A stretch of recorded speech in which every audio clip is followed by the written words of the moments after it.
guys, and welcome back to my channel. If you're new here, my name is Scar and I'm a part-time illustrator, and I've been selling my artwork on Etsy for quite a few years. I think since 2018, 2019 was when I really started making sales.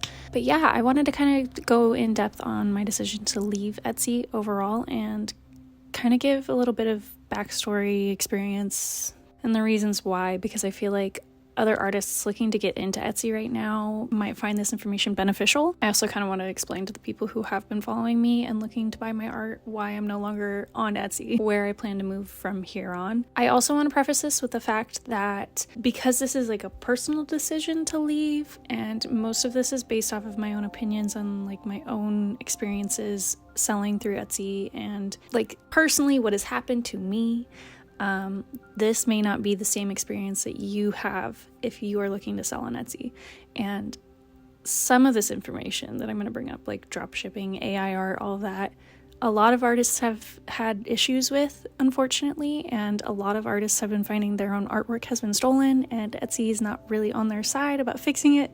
So just a little bit of a warning. I will get into all of that information later in this video, but I still feel like it would be beneficial to share with you guys my experience and my thought process behind all of it, and hopefully help some other artists out. So I am going to do kind of just a voiceover for the rest of this video. We're going to get into my first reason for why I'm leaving, and that is the fees. No matter what shop website you use, fees are kind of an inevitable expense, and I'm aware that Etsy does offer quite a lot for the fees that they have implemented compared to other platforms. This reason of fees is just kind of a stepping stone to the final decision that made me leave the site, so it's not the biggest reason, but it did contribute to it. Etsy ended up increasing their fees from 5% to 6.5% in 2022, which they claimed at the time it would help pay for marketing and seller tools and customer experiences, such as bringing more buyers to Etsy, offering 24/7 support, and removing listings that don't meet their policies. Now, can I say that I've noticed much of that implemented personally? Not really. In fact, my sales and buyer interactions have steadily decreased since the change. More and more listings that don't follow Etsy policies are also staying active on the site, and I'm no longer able to maintain my shop without spending more than I make.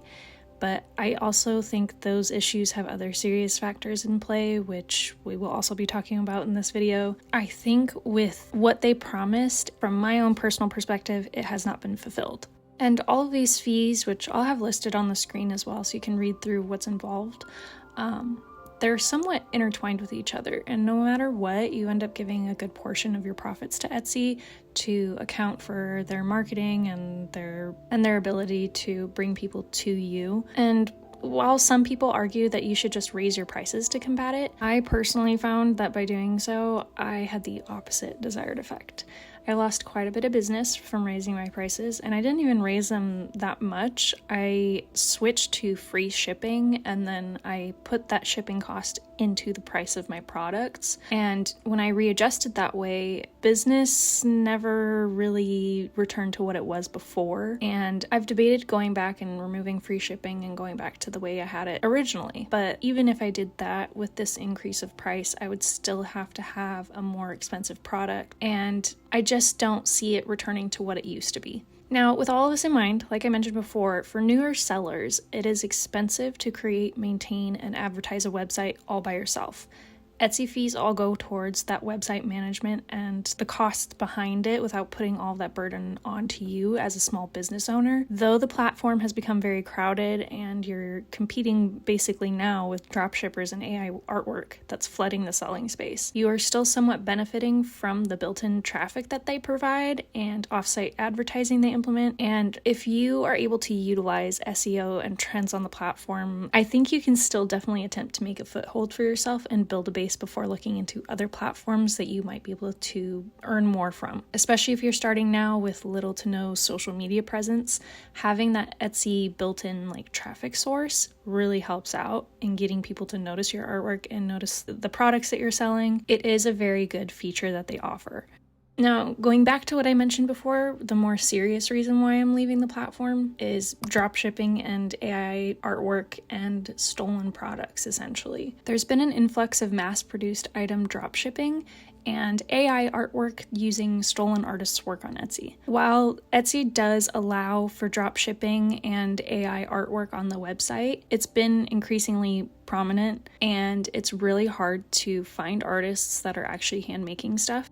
And I do want to mention, before going further into this, that I'm not referencing print on demand, because artists are allowed to outsource production and fulfillment and still sell it on Etsy as handmade, as long as they designed that product and have the production partner listed. That in itself is not the issue. Reselling of mass-produced items that the seller did not design, yet they're listing it as their own and falsely advertising it as such, is the problem.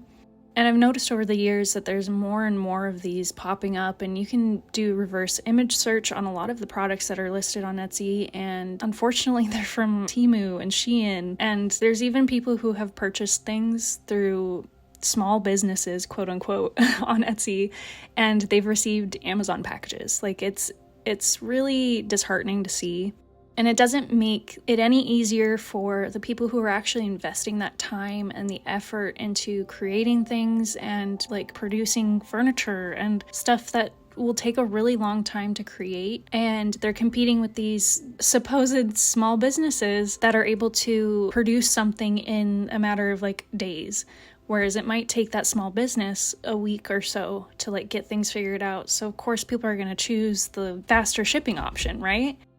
Etsy does claim to have a zero tolerance policy for stolen goods and false advertising, but the issue is still really thriving and people are getting away with it all the time. There seems to be little to no accountability on the back end of this. And while drop shipping doesn't affect me directly as a seller because my work is mostly prints and like physical paintings or clay sculptures, it does affect me as a consumer, and it drives away potential buyers who want to support handmade small businesses.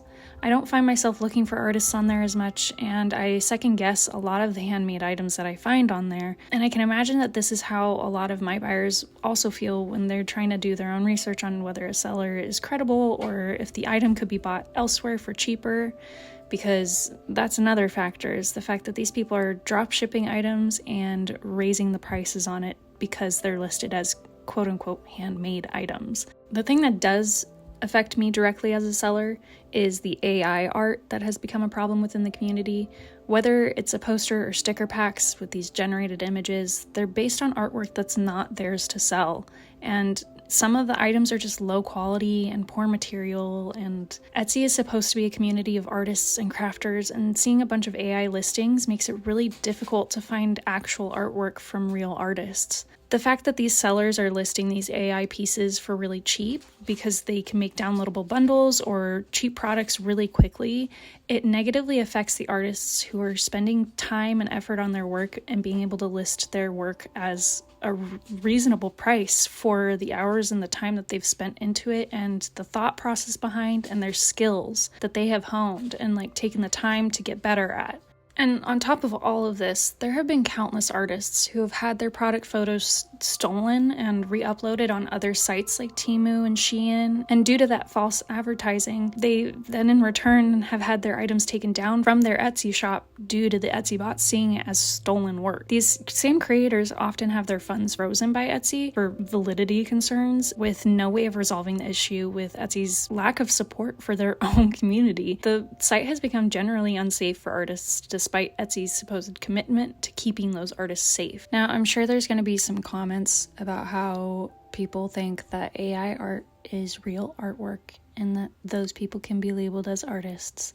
And I don't want to get too deep into my own thoughts about it because I want this channel to remain positive and supportive. But I will tell you right now, I do not support the idea of AI artwork being listed as real artist work.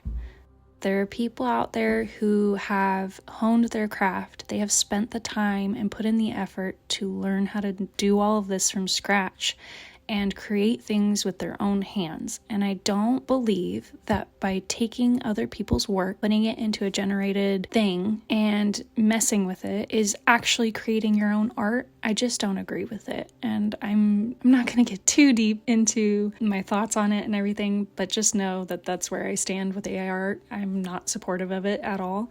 And I think it's a very scary thing that is going to affect a lot of artists in the future and is kind of limiting to the creative thought process. But moving on to the conclusion of this video, I want to reiterate that there are still a lot of really amazing artists and small businesses on Etsy. It's disheartening to think that people's view of the site has been molded by the issues of AI and dropshipping, but there's still a community of people on there who are legitimate and care about their handmade work and have spent the time and the effort to learn their craft and to make it their own. And it is worth the research if you are able to dedicate the time to it, to find those people and support them. As for me, I can't see myself returning to the website after my own personal experience with it, but in the future that may change. Who knows? They might implement some changes to their policies and get better at regulating it, but I'm researching other options at the moment. And in the meantime, I'm just going to be focusing on my Patreon content, and that will be listed in the description if you're interested.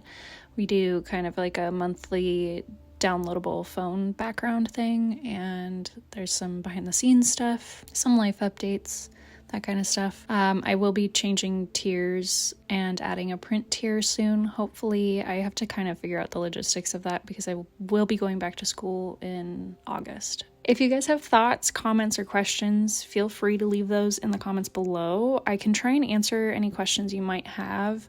Alternatively, if you have any suggestions for other artists watching this video, let's help each other out and kind of share experiences or knowledge on the world of art shops. As always, thank you for being here and for watching. I appreciate every single one of you, and thank you to my patrons who've been kindly supporting me through the last year. I hope to see you all in my next one.